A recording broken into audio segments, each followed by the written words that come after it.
माझा मानलेला मुलगा भुजंग भुतावळे आज 18-19 वर्षापासून तो माझ्याजवळ राहते. मी त्याला सांभाळते आणि आत्ता 6 महिन्यापूर्वी मी त्याचं लग्न केलं आणि ती पण माझी मुलगीच आहे. आता मुलगा माझा म्हटल्यावर ती मुलगीच माझी सून म्हणून मी तिला कमीच पाहिलेलं आहे की ती मुलीप्रमाणेच मी तिला वागवलेलं आहे.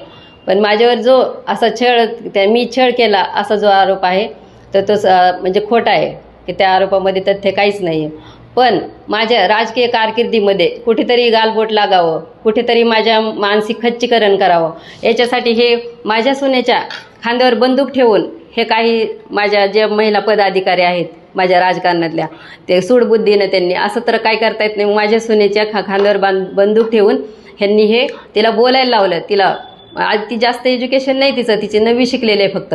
तर तिच्यामुळे ही जे सांगत ते बोलते असं. तर ह्यांनी जे राजकीय जे आहेत दोघीजणी तर त्यांनी माझ्या जे राजकारणामध्ये कुठेतरी मी पाय उतार व्हावा किंवा मी जिल्हा अध्यक्ष आहे त्यांची मागणी होती की आपण ह्या पदावर जावं असं. ते ह्या कारणाने त्यांनी माझ्या सुनेच्या खांद्यावर बंदूक ठेवून हे दोघी सचिव मीच पद दिलेले आहे त्यांना की वर्षा रायभोळे आणि अंजली पाटील तालुका अध्यक्ष अंबाजोगाई. कारण ते तालुका अध्यक्ष अंबाजोगाई त्यांचे हे तर त्यांनीच घेऊन मुंबईला वगैरे ह्यांना गेले असं. मी तक्रार केली नाही, मी तक्रार केली की माझ्यावर बिनबुडाचे आरोप आहेत हे सगळे. तर ह्यांनी ते सिद्ध करून दाखवावं. जे माझ्यावर घाणेरडे आरोप केलेले आहेत, माझी प्रतिमा मलिन करायचा ह्यांनी प्रयत्न केलेला आहे. तर कुठेतरी मला ती न्याय मिळाला पाहिजे आणि मी याच्यासाठी बीड जिल्हा कलेक्टर ऑफिसमध्ये जाऊन तक्रार केलेली आहे की मला ह्या न्याय मिळायला पाहिजे.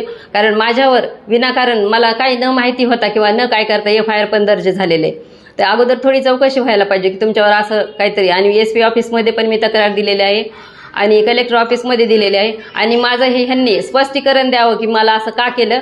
मी मानहानीचा दावा यांच्यावर टाकणार आहे.